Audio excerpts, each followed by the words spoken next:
Welcome to episode 162 of the Women of the Military podcast.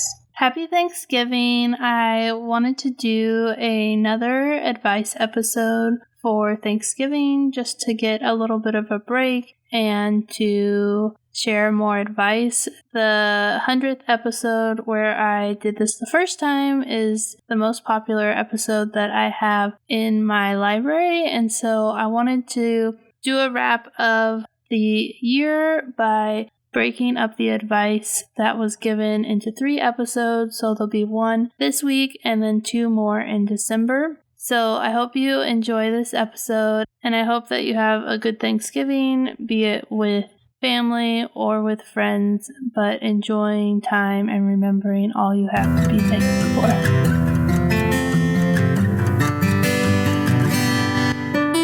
You're listening to Season 3 of the Women of the Military podcast. Here you will find the real stories of female service members. I'm Amanda Huffman. I am an Air Force veteran, military spouse, and mom.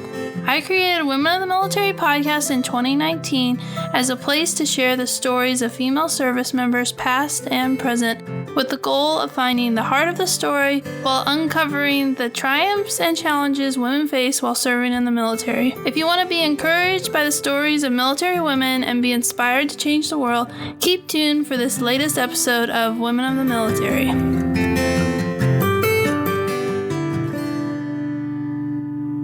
Before we get started with this week's episode and all the advice that women have shared over the last year, I want to say thank you to my sponsors, Sabio Coding Bootcamp and Grunt Style.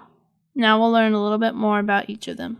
Sabio Coding Bootcamp is a top-ranked coding bootcamp that is 100% dedicated to helping smart and highly motivated individuals become exceptional software engineers. Visit their website at www.sabio.la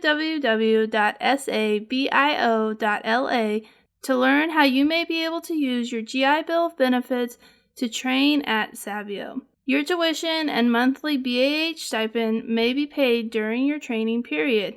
They are also 100% committed in helping you find your first job in tech. So don't forget to head over to www.sabio.la to learn more. And now let's get started with this week's interview. I've been talking about Grunt Style the last few weeks, but I finally got my order from Grunt Style this week, and I'm so excited because I got a sweater that I shared about on Facebook and LinkedIn, and I wore it, and it's kind of cold here in Virginia, and I was hoping that it would block out the wind, and it did such a great job, so I'm really excited about the quality and how warm I'll be this winter with this new sweater. I also got a few t-shirts and some shirts for my boys and yoga pants, and I'm excited to share more about them in the next couple weeks. I also wanted to mention that the Grunt Style Foundation partners with organizations that provide mental health support, PTSD, depression, anxiety, combat stress, and transition to civilian life. Women of the Military podcast listeners can get an additional 10% off your first order by using my discount code Huffman at checkout. So go to gruntstyle.com and use the discount code Huffman, HUFFMAN, at checkout for an additional 10% off your first order on any items. That's gruntstyle.com and use the code Huffman. Let's get back to the show. So right now, in this environment where we find ourselves, so we're recording pretty close to the time that Vanessa Guillen's case has been on every headline, every news station. And so even in this, when I'm seeing the no enlistment hashtag, I stand firm. Y'all, they win. The culture wins if we don't continue to break the barrier. So I say do it. I say stand firm. Equip yourself with a good team. Equip yourself mentally for what you're going to go into and prepare your body for the physical demands that the military does require of you. Don't show up half-hearted. If you're half-hearted, you're not going to enjoy the experience. If you're full-hearted into the lineage that has been established for women who serve, you will rock it. You matter. You're important. We need you. We need the army of women or military of women to continue to serve, because change does not happen if we concede. Change only happens if we continue to sign up, we continue to serve, and we continue to show how important we are as military service members for the entire mission. There are jobs from, being a cook all the way to being in command and everything in between. Play a musical instrument, you can serve in your military. So absolutely do it. Make sure you have reliable women who can back you, who have been there, find a mentor.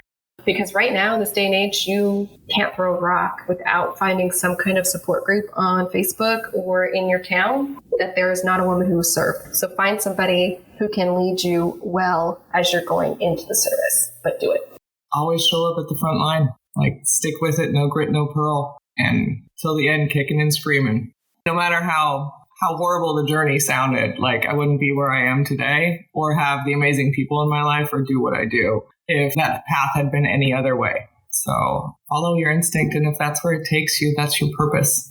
I would say it's going to be the best of times and the worst of times. You're going to do things that are great and you're going to do things that aren't great. But if I had to look back at my adult life and put my finger on the one thing that's had the biggest impact on shaping it, it would be the military. And I wouldn't trade it for anything, no matter what happened, or even deployments to Afghanistan. All of it together is the most exhilarating and exciting things, and showed me so much about how much I am capable of, and introduced me to the most amazing women ever in my life, who are still some of my very best friends. And but I would also say, just do your homework and be prepared. There are so many other women who, the two of us, who've gone before and are now much more easy to find than they used to be, and can give advice on which branch or which career field, or how to deal with a guy who doesn't think you should be there. And so go for it, but be prepared.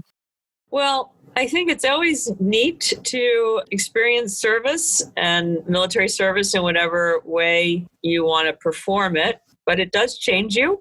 So you're not going to be the same person afterwards. And if you're doing it because you want to get the GI Bill or any of that, good for you. I think it's a wonderful way to pay for an education, but you won't be the same afterwards. And that's just the nature of the experience. So get ready for an adventure, get ready for things that you did not anticipate happening, and get ready to be somebody that you didn't know you had it in you. My opinion is you should never do something just because you think it will get you to being an astronaut. If you look at just my class or even the astronaut office as a whole, so many people took so many different paths to getting to this point. And I think every single one of us would be willing to admit there's also some luck involved. I could have done everything right, quote unquote, throughout my life and still not been picked up for this. So I think it's really important to make sure everything that you do, you're doing things that you love and care about and are passionate about, and just not closing the door to becoming an astronaut. And then the other thing, and something that I think has been the hardest for me to internalize, and maybe it's more so as a woman, or maybe it's not, but was just really believing that I belonged. And, that I mean that throughout my career, in the military and, at test pause school and coming here to NASA. There are so many times where I felt like, wow, these people around me are just so incredible. How did I get here? How am I with them? And you need to have that kind of, I think, quiet confidence of knowing the value you bring. You do belong. So I think that's something that's really important, especially for, young women to hear. Yes, you can. So I mentioned earlier the size of the employer, right, that the U.S. military is. Any branch, you're getting diversity, you're getting a slew of opportunities, and you're going to learn about different kinds of career fields. So yes, you can. You can do it. I want any girl listening to this, thinking about the reality of life.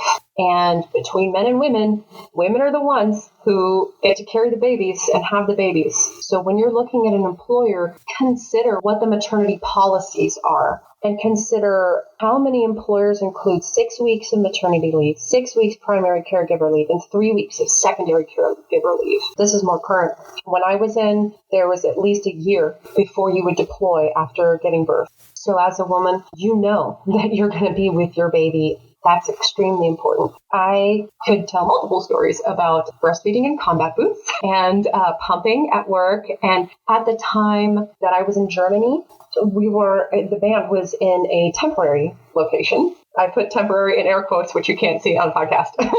But it was temporary in the sense that they had already been there a couple of years when I showed up, and we were still there when I left 3 years later. They had installed permanent plumbing in the porta potty next to the warehouse, the temporary warehouse. And it was this post-World War II, lead-based paint, asbestos in the ceiling. We named the bats. You had to check your desk to make sure there wasn't any bat poo on your chair, or I think it was Nosferatu when I got there, and it was like, I don't know, it was either Dracula or Lucy when I left. I can't remember but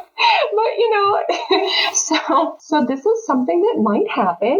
And it was not a place where I could pump breast milk. There was no potable water, to clean the parts out. So my first sergeant had an office about halfway across the base with a door that closed and locked, and also outlets and also access to a bathroom that I could wash the parts in with hot water. That was something to consider. Not every employer is going to support your personal goals and dreams. And along with that, how many employers pay for your college education? I am pressing the button on a master's program in marriage and family therapy. It's starting on Monday. It's 100% paid for by the GI Bill, and there's a housing allowance. There's once per year book stipend. And by the end of this, I can take the exam to get a license in another specialty. And it's thanks to my service in the Air Force. So how many employers will do that for you?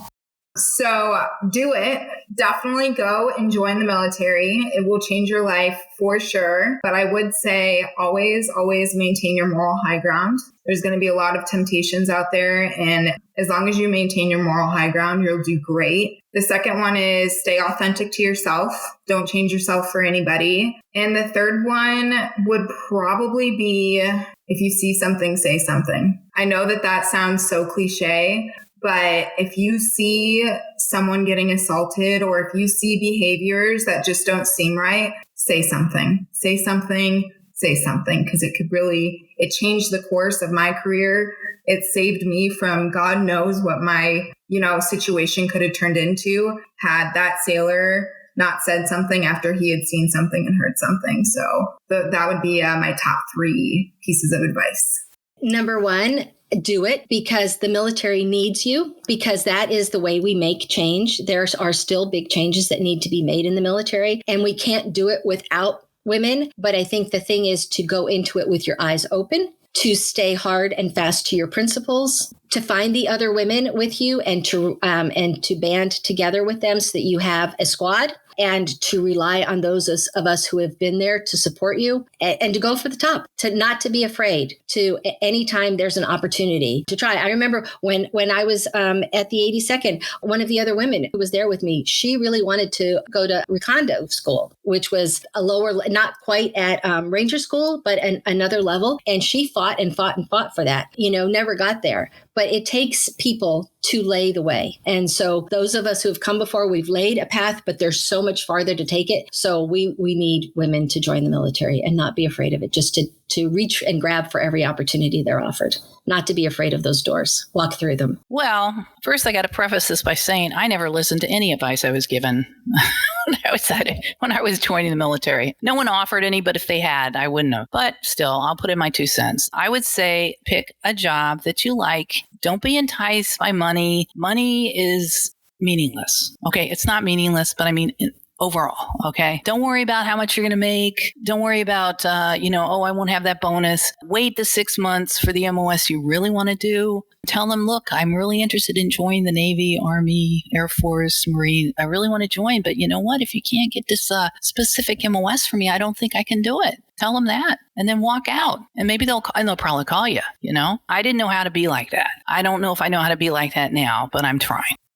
We are like crushing it with breaking barriers like almost every week. So I say, get out there, get yourself dirty and do it. If you want to be an infantry officer, infantryman, if you want to drive tanks, I think the sky is the limit. I say, go out there and do it. But just make sure that you find somebody, another woman that is in the same field that you're in for accountability and for leadership. With all the sexual harassment and sexual assaults going on, a lot of those predators like to prey on new soldiers, newbies. So I would say find somebody that you can trust in your service and get out there and make it happen. Absolutely. I would tell them to do it. You never know until you try it. And I would tell all young women who are looking at joining the military, I would not try to sway you to do a certain job or join a certain branch, because at the end of the day, it's all the U.S. military. I would challenge them to do their research to find the branch and the job that fits what their desires and goals are, because their needs can be met in all of the branches. And it's all the U.S. military. I would tell them to do the research and then pursue it. And once they get in, I would just challenge them to go full force and make the best of themselves that they can while they're serving, and take advantage of every opportunity that comes their way. That's a good one, because I have 4 sons that serve and a daughter-in-law that all serve. And my daughter-in-law joined, she was over the age of 30 with 3 my grandbabies, when she went to basic training. So of course she calls herself the grandma of her basic training group. A fantastic runner, used to go run 10 miles, nothing. The Army ruined her. And now she hates running even 2 miles, but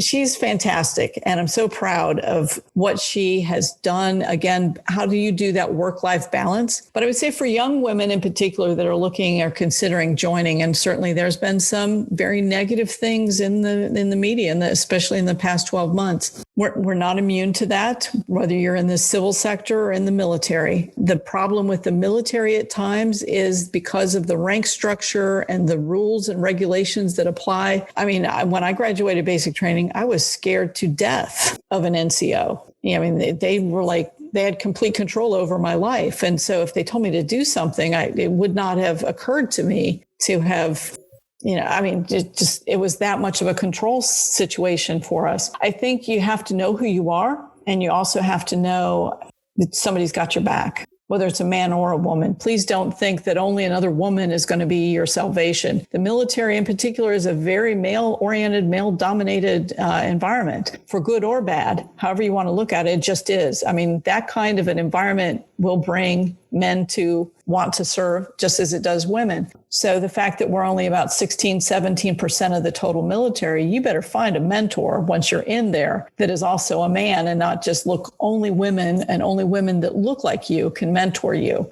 I think you do want a nice mix of all of that. Some of my best mentors were men. Some of my biggest enemies were women. So, sometimes, especially when we're younger, I think we can't seem to grasp that she can be really great, and so can I. It's not an either or, which I think sometimes is a problem, but it is a physical business, especially whether you're, especially the Marine Corps or the Army. We're ground combat troops. And if those are not things that appeal to you, then there are other branches of service that do not require the amount of physicality that the Marine Corps, and the Army require of you. So think about that and be prepared. Don't show up and be that weakest link. I would never want to be that. So I made sure I was out running and doing the kind of things I felt I needed to do to be prepared for basic training. I wasn't, although this smile got me in trouble in basic training, for good or bad. They told me that the smile will get you in trouble at your first duty assignment. And from now on, every time we see this smile, get on down and do push-ups. I took the trophy for high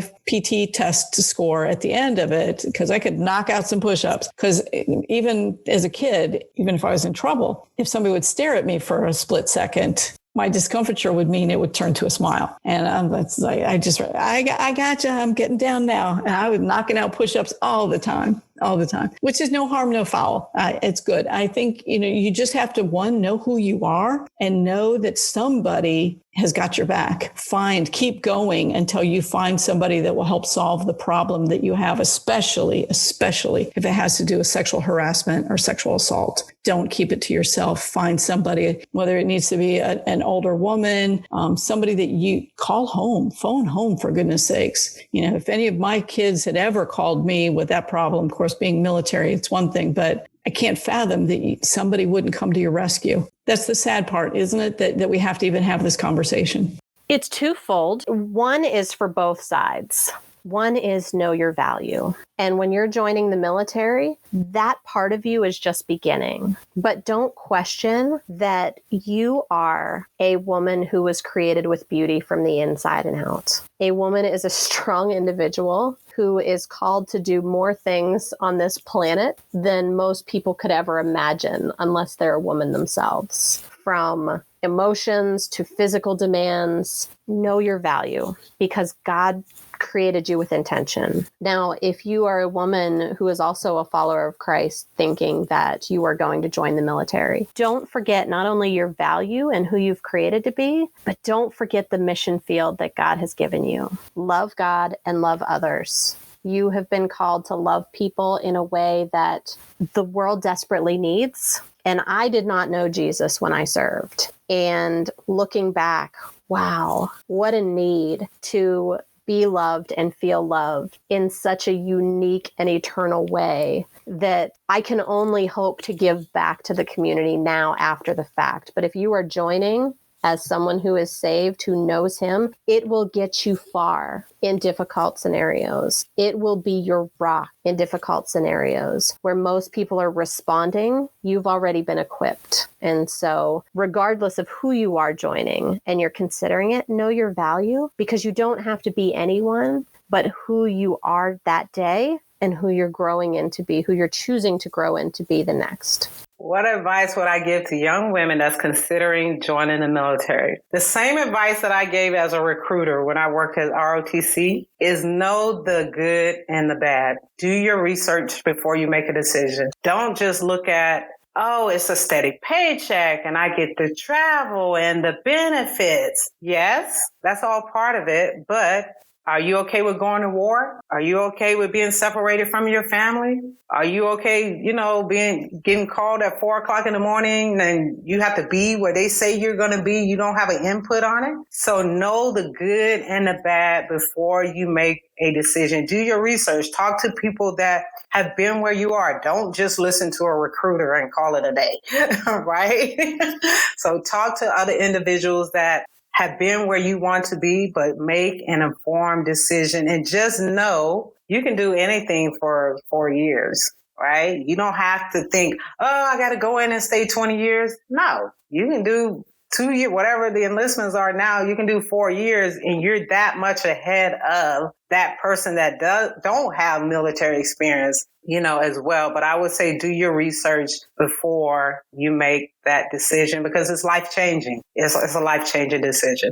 So I'd be lying if I said I would wholeheartedly recommend it, only because thinking of what I would say to a future daughter. I just want to be clear and say I believe women are fully capable of serving and are valuable to the military, but, they have to take some things into consideration that men don't necessarily have to, such as the prevalence of sexual assault that we talked about, which is powerfully conveyed in the documentary, The Invisible War. So if you haven't seen that, I highly recommend watching it to anyone. I mean, it's just one of those films that you need to watch, even though it's painful to watch. And, so I would tell somebody thinking about joining the military, if you watch that documentary and you educate yourself about how everything works, from culture to rank structure to benefits, career field options, to types of service, like active duty versus reserves and all that, and you still have your heart set on joining, then absolutely go for it. Don't let anyone doubt you or your potential. Oh boy. You know what? I will say that today's military, the opportunities were there for me before, but had I had the opportunities that are presented to all women today been available when I joined, I would certainly be doing something very different. I mean, today the sky's the limit. They've broken down a lot of the barriers that existed. I certainly would encourage anyone, whether male or female, to at least serve in some branch of the service for at least a couple years. I think it helps shape a person in a way that you're not necessarily going to get. I mean, the Army has changed me as a person, and in a very good way. I definitely lacked confidence. I was not very sure of myself. I was risk adverse. I'm not saying I engage in risky behaviors now. You know, the Army built me up into something that I would never have become had I not joined. And for young women looking for a challenge and wanting to do something that matters, I would absolutely say, you know, now is that time, because you have so many more opportunities. And the military in general, you know, we continue to grow and get better. The military is not a static organization. If it was, no one would want to join, but it is a dynamic organization, and the cross section of folks that serve, I mean, that alone, you get to know people from parts of the country, parts of the world that you would never have had the opportunity to meet or know. And the jobs and the skills that you get from being in the military, it's amazing. I'm not a recruiter, but I'm just saying, you know, it's certainly worth at least a couple years of someone's life. I would say it's a great opportunity, and the military is the place to do it. Well, first of all, I would say do your research. Do your research about what field you want to go into. Two things. First of all, on your own, research the different jobs available after talking to a recruiter, because I did not do my research. I wish I would have chosen a field that was more fruitful on the civilian sector. And my husband did do his research. He knew that cell phones were a new thing coming out. He knew that satellite communications was going to be a huge thing. So he purposely planned of what job he wanted. Okay. So that's step one, and we've told our sons the same thing. And step two is to embrace it all from the beginning. So from the beginning, when they give you the test, obviously do your best. There's even things that you can do to prepare for those tests, those ASVAB tests. And then at that point, you know, be super open and honest with your recruiter. And if they tell you something, do your research on the back end. So, you know, look into the different things they're telling you, visit with people that have been in the military, see, you know, make sure it's something that you 100% are invested in, because it is a huge commitment. And then the other thing is that, you know, always remember that, you know, your family's there for you. It seems like your mindset when you're with the military, you feel disconnected from your family because they don't understand what you're going through. But your family also wants to feel connected to you because they feel like you've left them now and the military owns you now. So it's good to keep that communication open so that the relationship when you're serving doesn't break down.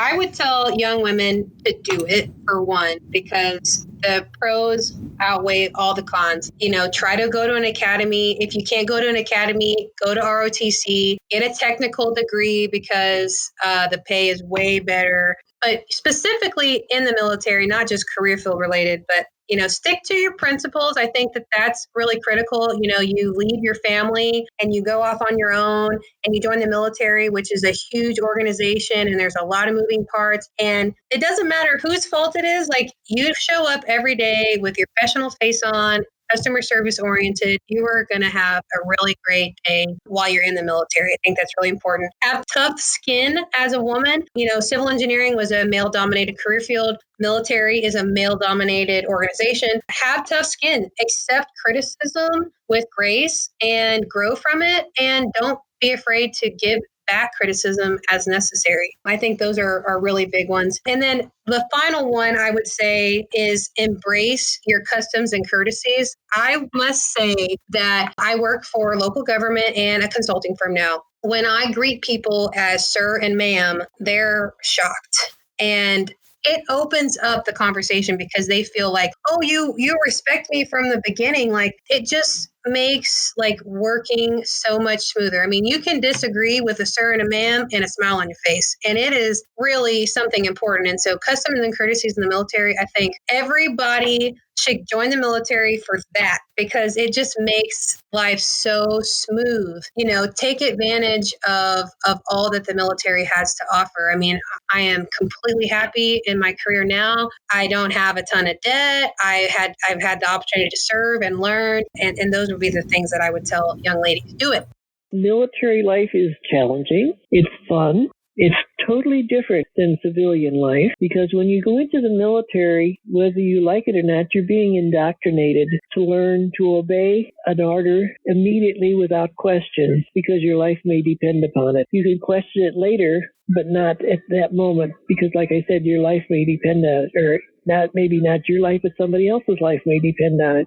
It's an opportunity to find out about different cultures. You meet people from all walks of life in the military. It is a challenge, but it's also a lot of fun. Or you will make friends that are lifetime friends, because when you're in the military, even when you get out, you're part of a huge family.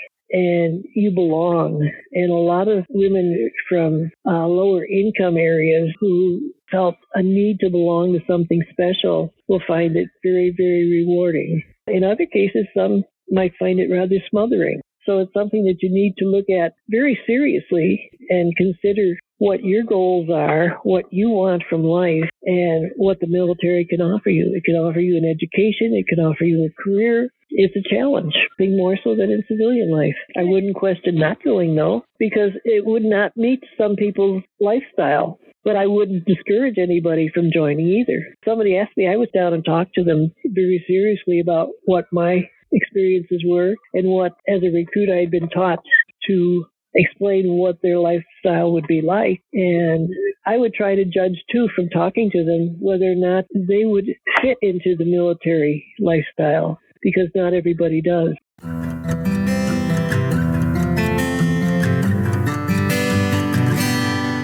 Thank you for listening to this week's episode of Women of the Military Podcast. Do you love all things Women of the Military Podcast? Become a subscriber so you never miss an episode, and consider leaving a review. It really helps people find the podcast and helps the podcast to grow. Are you still listening? You could be a part of the mission of telling the stories of military women by joining me on Patreon at patreon.com/women of the military, or you can order my book, Women of the Military, on Amazon. Every dollar helps to continue the work I am doing. Are you a business owner? Do you want to get your product or service in front of the Women of the Military podcast audience? Get in touch with the Women of the Military podcast team to learn more. All the links on how you can support Women of the Military podcast are located in the show notes. Thanks again for listening and for your support.